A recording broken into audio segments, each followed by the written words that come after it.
talking about traditional Caddo grass houses in East Texas. So these are regular domiciles. These aren't special purpose or temple structures. Um, the houses, the plants they were made from, and the tended landscapes that provided those plant materials. So I'll start out with figuring out how to get to my next slide. Return, does it? Yes. And going, beautiful, that works. Okay. Um, I'll start a little bit with some background on Caddo, a little bit about my experience with the 2016 and 2022 reconstruction houses that were built at Caddo Mounds. And I was a very small cog in in some very large endeavors there, but do want to share from my experience there. And then I'll talk at the end a little bit about what we know from archaeology about plants about houses in the more distant past and the plant materials that they were made from. Caddos are today a tribe of about 6,000 people, about half of whom live around Binger, Oklahoma. The Caddo homeland that you see here is in the southwesternmost extension of the southeastern pine forests, where upland forests are co-dominated shortleaf pines with oaks and hickories. And in keeping with this ecological situation, Caddos are very much a southeastern tribe, like Chickasaws and Choctaws. There are also small prairie openings in these forests, and they were sought out or actively created and maintained by Caddo ancestors for villages and for agricultural land. The larger villages, like Caddo Mounds State Historic Site, which I'll be talking a lot about, are located along major rivers. That one's on the Neches, and they're near springs where there's also a variety of riparian and wetland ecosystems where you can find useful construction plants like willow and river cane, reed, and cattails.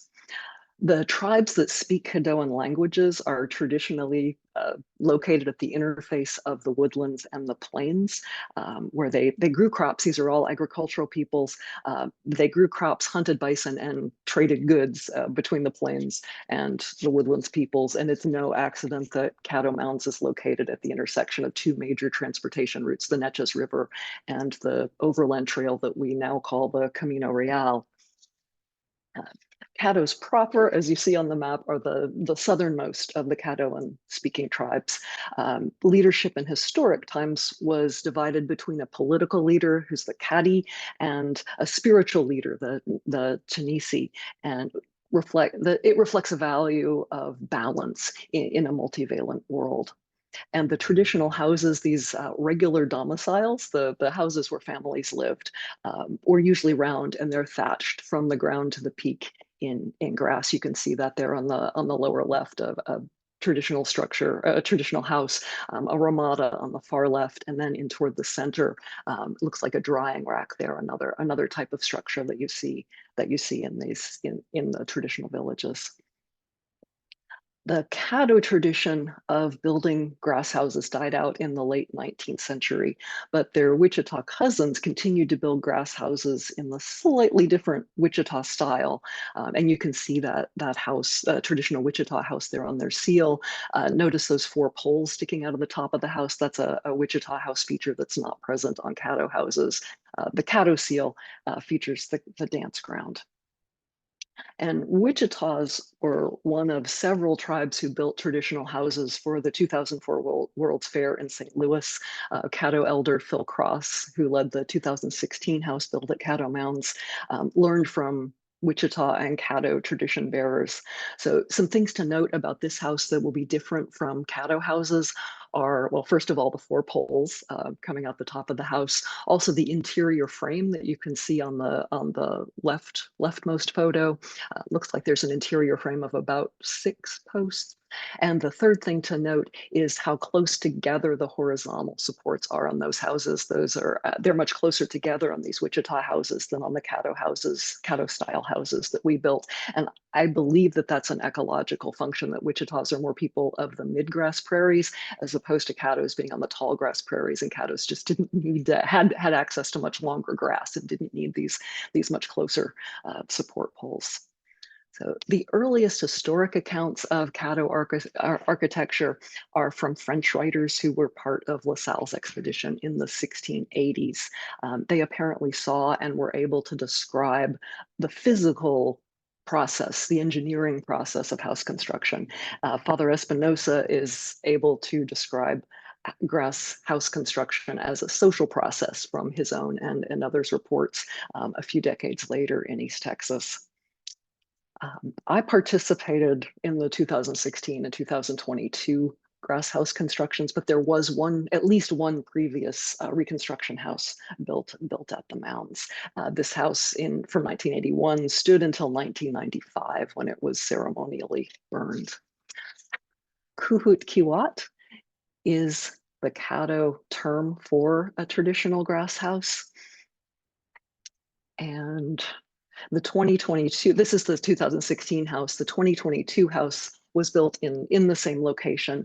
The 2016 house here stood for less than 3 years until it was destroyed by a tornado on Caddo Culture Day in April of 2019. The tornado also took out the visitor center where caddos had taken refuge inside from the weather, were singing and dancing inside. Many people were injured, some of them severely. And a woman in the parking lot who was apparently seeking shelter, driving around seeking shelter, was killed.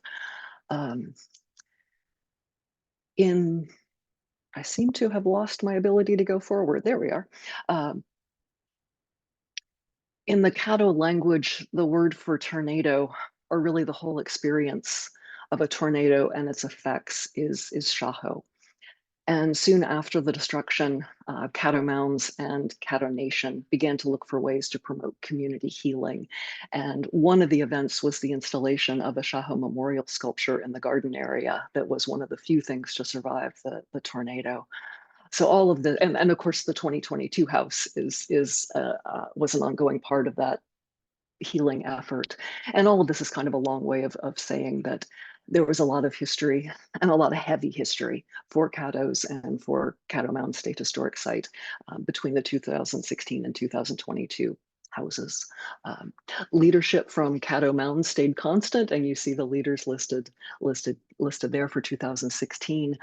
The 2016 Caddo leaders, Phil Cross and Chad Earls, weren't available for 2022. So a new team of Caddos stepped up to learn this construction technique and pass them on to others. And that team was led by Caddo Elder Kay O'Neill that you see there, and the rest of her team, and so many others. This slide is also my acknowledgement slide. Everybody on here at one point or another helped explain Caddo things to me or answered my questions after or before about what materials were used, about the amount of grass, about all kinds of things. And I'm really grateful to everybody who's done that.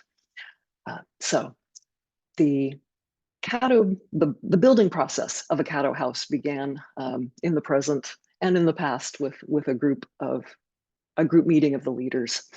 These are the Caddo Mounds Friends Group with President Victor Galan on the far right. And in the past, a family that felt they needed a house would meet with their caddy to obtain permission to build and to determine the appropriate size for their house, and where it will be built, and to set a build date.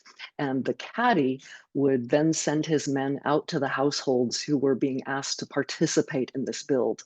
And each household that was asked to participate would receive a stick, or more than one stick, the number of sticks signifying the number of poles that family needed to provide for the house, and the amount of and whatever amount of thatching it would take to cover that portion of the house.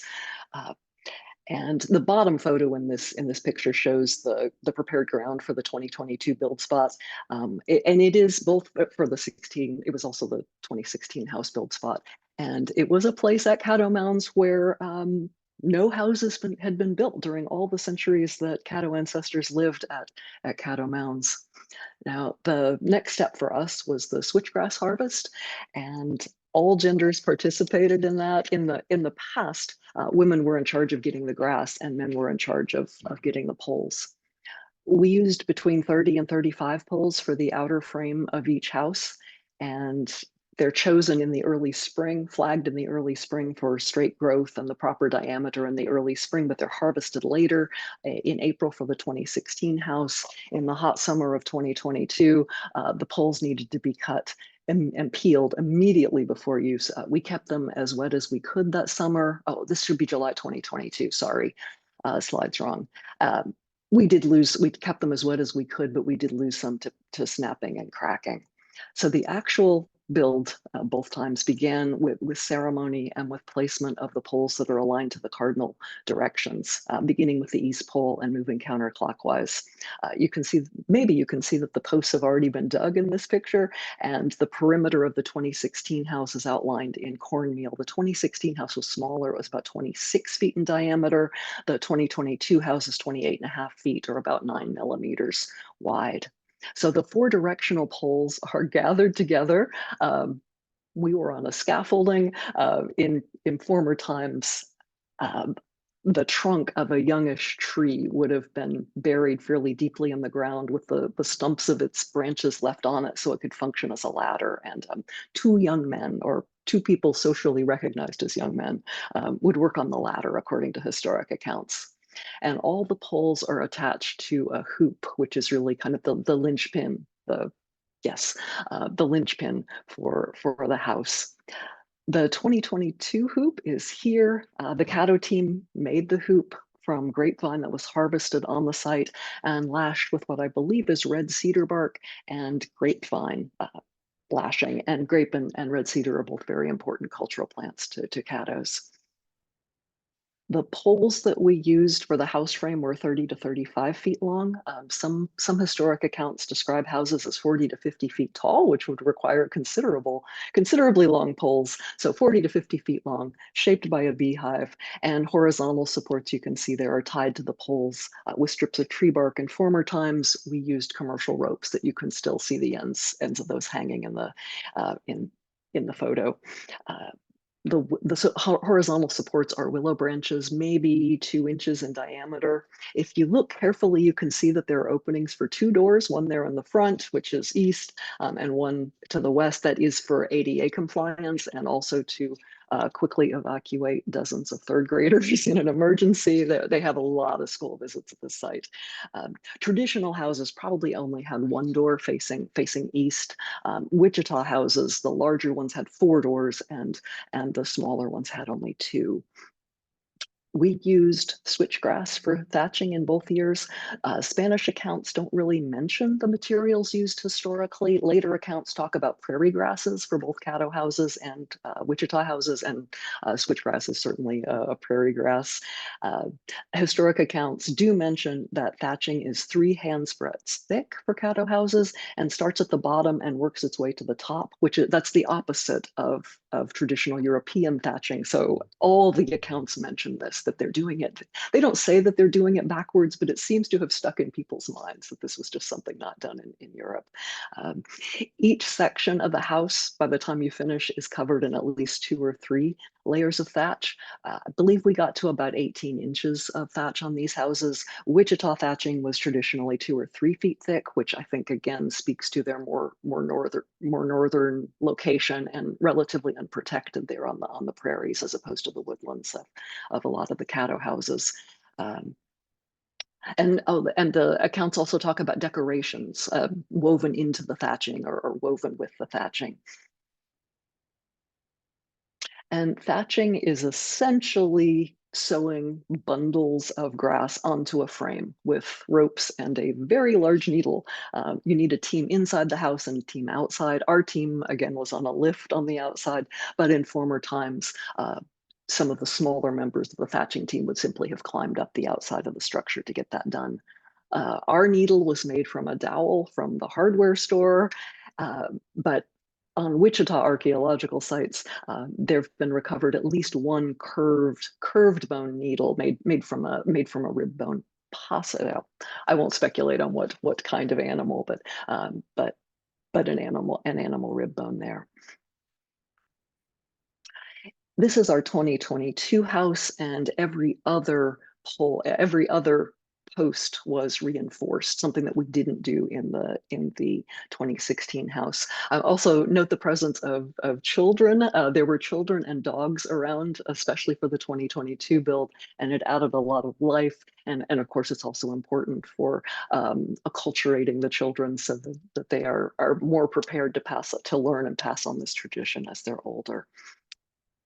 This is the hoop for the 2016 house that you see there in the very top of the structure. And note that, first of all, note that some of that grass is green. We did run out of switchgrass in 2016. It took more than an acre of switchgrass to frame that smaller 2016 structure. I believe it was 2 to 3 acres of switchgrass for the larger 2022 structure. But the important thing to note, well, another thing to note here is that there's no smoke hole. The smoke gathers in the roofs of these very high structures and slowly wafts out. And that's a feature, not a bug, in the sense that the smoke is essentially fumigating the thatch. And also the tops of these tall structures are used for storage. So say any textiles that you have stored in cane baskets are also being fumigated. So it just keeps pests down. There does seem to be some variation here.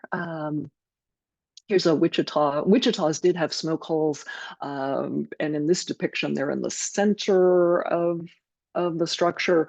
Historically, they were actually slightly offset down on the side of the house above the door.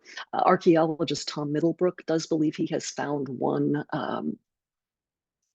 remnants of a daub circle in the center of a collapsed house that he believes is not a floor hearth in the center, but rather is daub that would have lined a smoke hole in the roof of a Caddo house. So this is a 1,000-year tradition in Caddo culture, so it really would be extraordinary if there weren't some variation over time and space. So certainly it's possible and even likely that some Caddo houses also had smoke holes, but it is not something that is traditional as of today. So in historic times, the entire house was built between dawn and a little after midday. And the work wasn't done by the prospective householders themselves, but by, of course, those other families who'd been asked to participate by the caddy, each family bringing whatever house poles and thatch the caddy had assigned them. So while construction was going on, the new householders are preparing a post-construction feast. So by late afternoon, everyone has worked hard, eaten a lot, and they are prepared to go home happy. The family does the interior work on the house later, installing bed platforms around the walls, or around half the walls if the house is for a leader, whose house will also function as a council house. And above the living area, of course, they'll install shelves for storage space, where shelves will hold baskets of cane and bark, and sometimes perhaps some corn that you would want to grind during bad weather inside the house, but most of the crops are stored in exterior granaries rather than in the house proper. And when we think of the interior of these houses, this is the quality of artistry that I think we should be thinking of. Often what is in these reconstruction houses are things that are meant to be passed around to groups of third graders day in and day out for years, but we should be thinking of a very, very high level of artistry on display inside a lot of these houses. So zooming out just a little bit toward archaeological perspectives on Caddo houses, they're not distributed randomly over the landscape. They're clustering with other natural features of the landscape and with cultural features. So this map shows, you can see houses clustered in groups of 1 to 3, and they're usually associated with the granary. Those little round houses on stilts are the granaries, and of course the ramadas. And on the far left, you can also see a temple house that is very large and maybe round, maybe square. We'll talk about that in just a minute. This whole map probably represents 2 or 3 miles along the Red River, and Henri Joutel describes the same sort of setup along the Neches River in his account. So when archaeologists have examined the remains of Caddo buildings, it's usually been through excavation, broad-scale excavation, or remote sensing like magnetometry, resistivity, GPR, and so on. Most of the excavated buildings at Caddo Mounds, which dates roughly, the main occupation is 81,000 to 1,200. They are circular. You can see there on the left, which is the Mound A excavations. Most of those structures are circular, a lot of them rebuilt, a couple of them are not circular. And on the right, it's not just, on the right is the magnetometry data, or some of it, showing that it's not just the excavated buildings that are around, it is the unexcavated buildings visible in magnetometry are also around. You can see a couple of them, and again, this is early Caddo, so say feature 237 and feature 242, you can see 4 very large what are interpreted as interior support poles. They're called button houses because of how they look in plan view there. So it's possible early Caddo structures, early Caddo houses especially, had 4 interior support posts. And later in the Caddo period, the Oak Hill Village is roughly 1,200 to 1,400, Pine Tree Mound 1,400 to 1,600. You see mostly round houses, and some there on the left at Oak Hill Village, you can see a few rectangular houses. And in the Caddo world in general, round houses tend to be the regular domiciles, and special purpose houses tend to be rectangular. And here's how these look on the ground. You can see here at Pine Tree Mounds, because we'll be getting back to Pine Tree Mounds in a minute, a pink circle there that is Storm House, and then a red arc coming in there on the right that's a superimposed structure from a later house. So yes, round houses, round regular domiciles. Generally speaking, rectangular special purpose structures in the Caddo world. But as you get north and east of the Arkansas River out into the Mississippian world proper, the pattern's the opposite. And I'm not the first to point this out. A guy named Jeffrey House actually pointed out that these in the Mississippian world proper, you tend to see, as you see here at Angel Mounds, that the regular domiciles are square. On the upper right, those are 2 stockade lines there on the upper right, and there on the left, you just catch half of the special purpose structure that is round, and an awful lot of charcoal associated with that structure. So most of the Caddo plant remains that we know archaeologically, except for some storage facilities, storage bags of stored crops in the Ozark Mountains, most of them are preserved by fire. And this is the remains of a Caddo house that burned down, and the posts and the post material preserved by fire. This is from Pine Tree Mounds. I did the macrobotanicals on this, and it came as a shock to me because I had seen a burned Caddo house. When I went to the literature, of course, there would be lots of burned Caddo houses that I could just look up what plants had been identified from them. But certainly for Texas, this is it. This is the only one I'm aware of where an entire house has burned down and resulted in plant remains that can be identified rather than simply post-mold stains in the soil. And I think, as frustrating as that is to not have a lot of archaeological remains, I think it speaks to a culture of fire wisdom that persisted in Caddo culture and continues to persist over the centuries, that the fires were carefully tended and any sparks or fire flares were quickly extinguished. So the particular plant materials that this house was made from are a red group oak, which would include blackjack oaks. There are some isolated posts that are probably but not certainly associated with structures in the archaeological literature, and of those we have 5 additional red group oaks. 6 unspecifiable oaks and 2 hickories. I was a little surprised that pine was not included in that, since it is one of the dominants in the uplands of the area, along with oak and hickory. Pine is known from as the building material for a rectangular structure in Arkansas,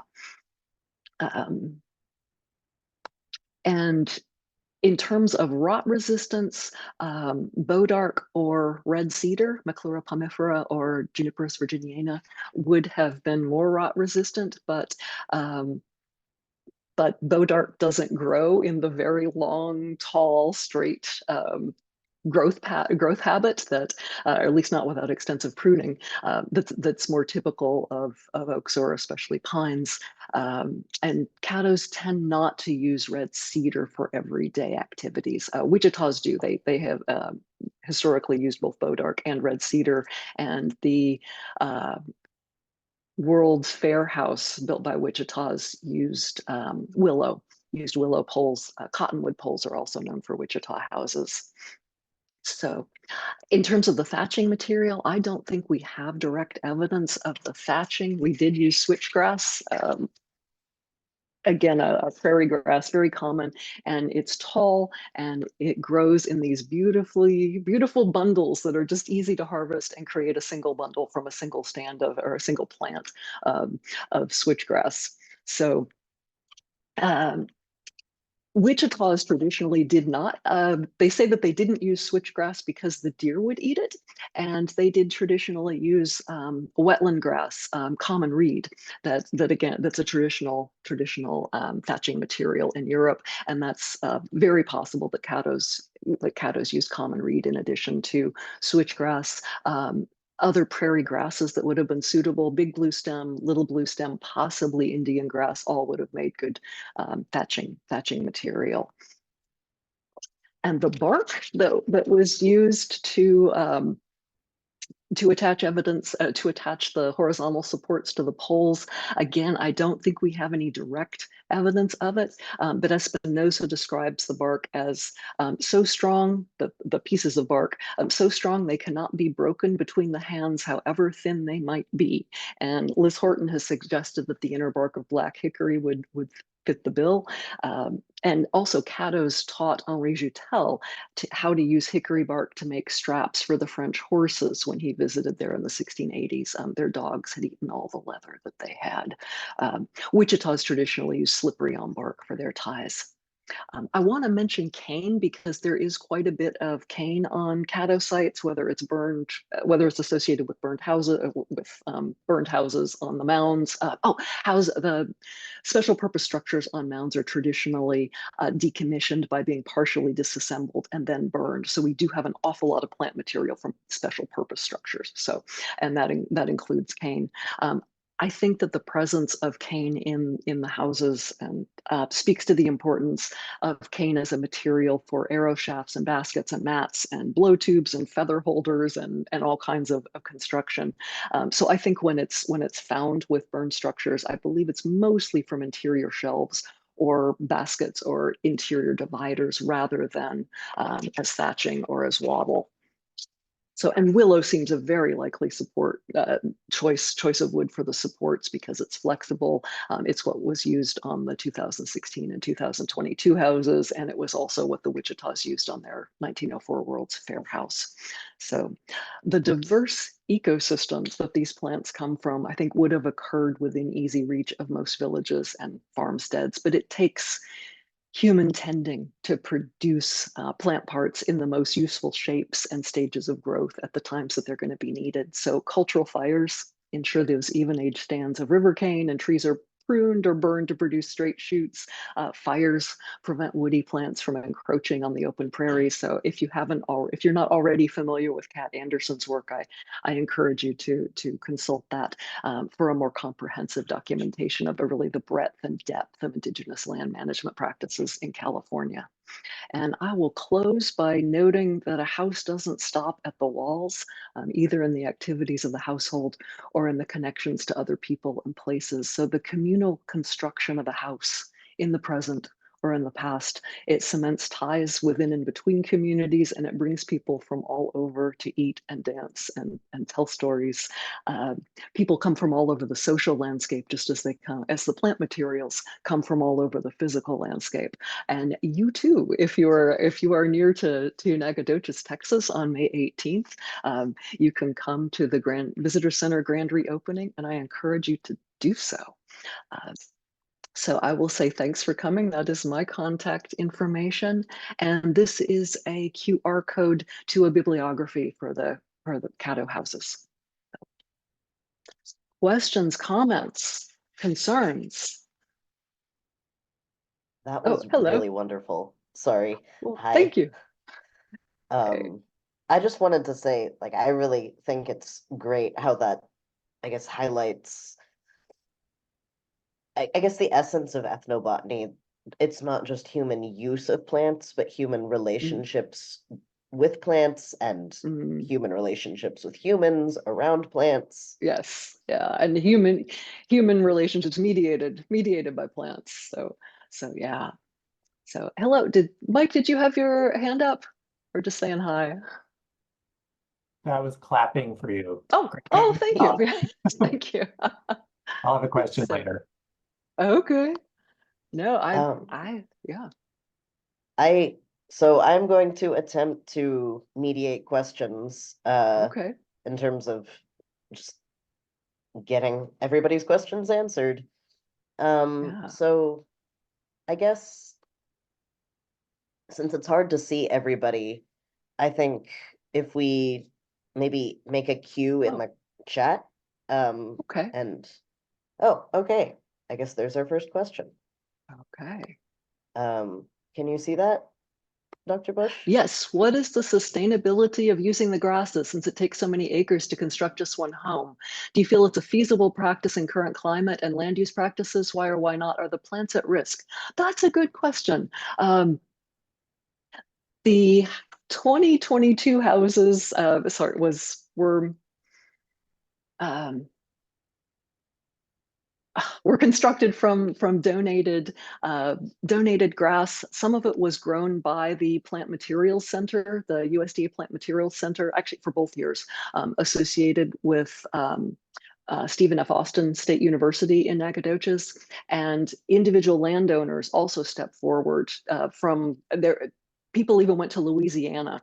There were people in Louisiana offering switchgrass to these houses. So people from all over really wanted to connect to these houses, which very much speaks to what Shar is talking about, how these plant-based projects bring people together. I met caddos from Ohio and Oregon and Arizona who all came out for the 2022 build. It was just amazing. So the sustainability.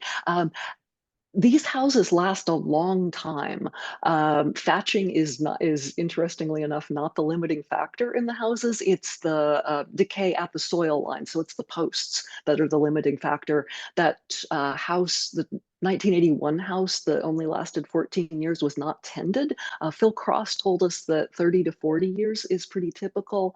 And thatching on European houses that are thatched with common reed, that can last as long as 80 years with some repairs. So they're not building houses terrifically often, and you're also not killing the grass when you harvest it, or you don't have to kill the grass when you harvest it. You're just mowing it off at the soil level. So, but yeah, it is a lot of it is a lot of it is a lot of grass. So yeah, and I think if you do, did you want to say anyway? Get back, ask again if there's something about your question that I have missed. Is it safe? Um, the houses because of the fire? Tell me more about that. About whether it's safe. Contact info back up. Oh, I am leslie.bush@gmail.com. leslie.bush. So contact me with questions. Like if you wake up at 3 in the morning and I should have asked that, ask me. Because as Charles pointed out, I am in the contract world rather than in the academic world. So I'm not giving final exams. Send me something. Not directly mated to the houses. Oh, yes, tornadoes in a flat area. Um, there are not good places to protect yourself from tornadoes except low spaces in this area. That was the very first request of the people at Caddo Mound State Historic Site and of Caddo Nation, is to have a tornado shelter. And so that was installed. That was installed even before, yeah, I guess they put out a trailer for a temporary visitor center, and then the next thing was a storm shelter. So there is that, so that the Caddo people will feel safe returning to the returning to the area. I should note there were 6 people in the grass house when the tornado came through. Those people generally suffered, what's it called when you're dragged over gravel? Road rash. And one woman had a broken arm that the tornado picked up the entire house, broke it off the support poles, and pieces of it were found over Caddo Mounds over the next several weeks. It was the weight of the visitor center, and unfortunately the tornado came from the north, and the visitor center had its beautiful glass windows all to the south, and so it really wasn't seen. And this is it's half an hour outside Nacogdoches, so not a place where there are tornado sirens. So it simply wasn't seen until people heard the tornado right on top of them, and it was the structure itself that caused the damage to people. So in some ways, the grass house the people in the grass house fared better than some of the people inside the structure. Okay. Let's see, I have a question not to guess. What is the protection from fire? Yes. Today, the protection from fire is, they did spray the house with fire retardant, eco-friendly fire retardant material that a man from the Forest Service, who was at that time head of the Friends group, was able to find and apply. And that again is extra precautions because there are so many school children. But in former times, fire, I think, would always be a present danger, that you have an acre of dry grass, and usually a fire in it. These are houses are more occupied in the winter than they are in the summertime. When most people would have been, probably given the East Texas weather, even sleeping out in the ramadas rather than inside these structures. So, and Mike, would you like to say your comment? Yes. Hi, Leslie. Thank you for Hello. a great talk. I just wanted to say how impressed I was listening to this, in the way that you bridged a number of things so well, like the ancient and archaeological information with current information, and really kind of felt kind of seamless, as far as the cultural information from past to present. And then also just you personally being involved in the making of the homes and watching and recording and learning and having fun and all of that. That's really just impressive. I don't hear about it as much. Hopefully you're becoming the norm and I'm out of the loop. But I don't hear about that as much. And I also think that just kind of shows it really, the underlying theme was cultures are dynamic and changing and evolving, and we always are drawing from the past and doing things, innovating, and that gave it this really vital representation of that culture, not a snapshot. So good for Yes. you. Well, thank you. I'm throwing that straight back to Caddo Mounds, as again, I was a small cog in a very large process of house building and grant getting that the staff at Caddo Mounds in conjunction, and they're doing so many things in conjunction or at the request of many increasingly Caddo-led projects at the mounds, and really wanting Caddo Mound State Historic Site, which I should say is run by the Texas Historical Commission, to be a place where caddos can come and harvest river cane for basketry and use it as a resource for the future of caddo culture in the region and in Binger, Oklahoma. So I really have to give a lot of credit to them for what they're doing. And I think that is an increasingly a trend in certainly in national parks and so on. People partnering with tribes to make the land a cultural resource base for tribes. Well, I'll have to talk with you more. I know we've communicated Yeah. before because the Yes. Biamia people who I work with, they're not too far away in the northeastern corner of Oh, yeah. Oklahoma, but those are removal lands for them. So those are kind of Mm, things they had to innovate, exactly.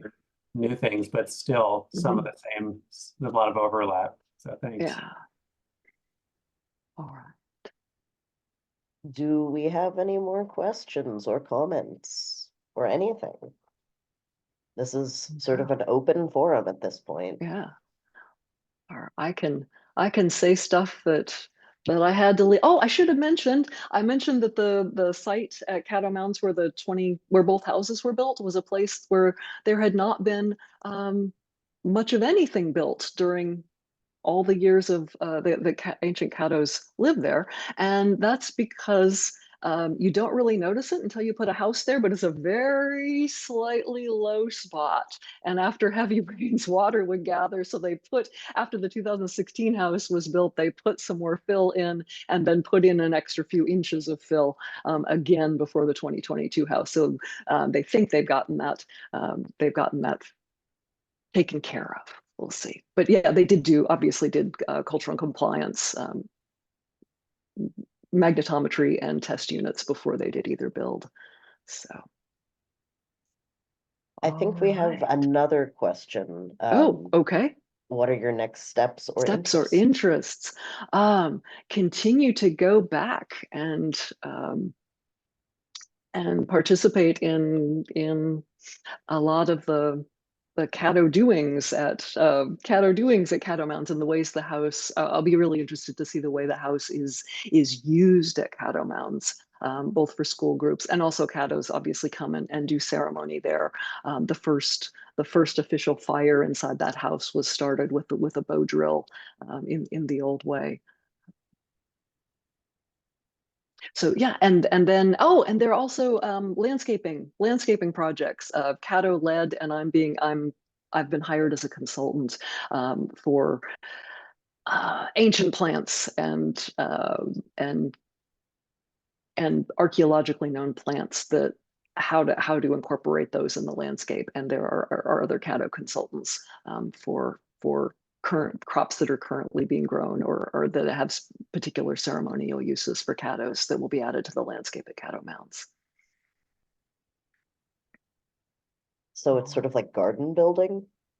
Yes, garden building and there's a landscaping, an architectural landscape firm in Virginia that's been hired, but they're just doing the work. And then there's a Caddo consultant, Lauren, who was involved in the 2022 build, is a Caddo consultant for that, and I'm the archaeological consultant. So That's really cool. So, yeah.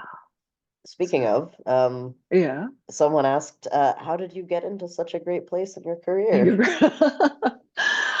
Some luck and some is just being around for a long time. It's been good. I trained in archaeobotany with Margaret Scarry, who's now retired from North Carolina. I trained with her when she was in Kentucky, did my graduate work in Indiana. So I've always been in the Eastern Woodlands. Came to Texas because of my spouse, who also provides health insurance, and that's really important when you're an independent contractor. So that's been something that has made possible my career, is being married to somebody who is very stable in their own career. So yeah, so staying with the Eastern Woodlands, and then also just expanding my knowledge of plants and landscapes into Texas, which really wasn't very difficult for Caddo. It was more difficult expanding into the work that I've been doing with Shar in terms of the Lower Pecos, which is a whole different Chihuahuan desert plants, but a lot of fun. So yeah, stick to it. That's my advice. All right. Well, Does thank anybody you for, else? yeah. Sorry. Oh no, just saying thanks to everybody for comments and for being here. And again, I really encourage you if you can to visit Caddo Mounds. You said it was the 18th of May? 18th of May, 2024 is the rededication of the visitor center. So there will be lots of caddos down. If you follow them on social media, I think there is a website, but it's more Instagram, Facebook. I don't know if they have a TikTok, but there's a lot going on. A lot of there's a caddo-led craft series.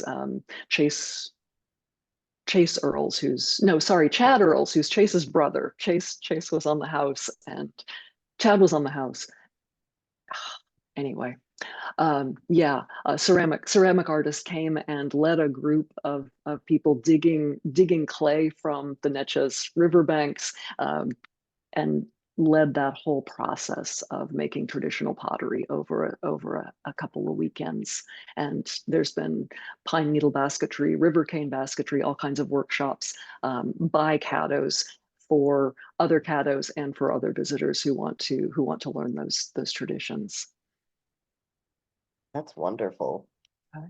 Well, I guess if I realize That's we're it. a global group, but if anybody happens to be in the vicinity of Yes. East Texas or Western Louisiana, I guess hop on over and visit Caddo Mounds. Yeah. Right. Um, so I suppose that unless anybody has any other questions, that concludes our talk. Thank y'all for showing up, and just I hope you enjoyed listening. I always enjoy listening to Dr. Bush. Yeah,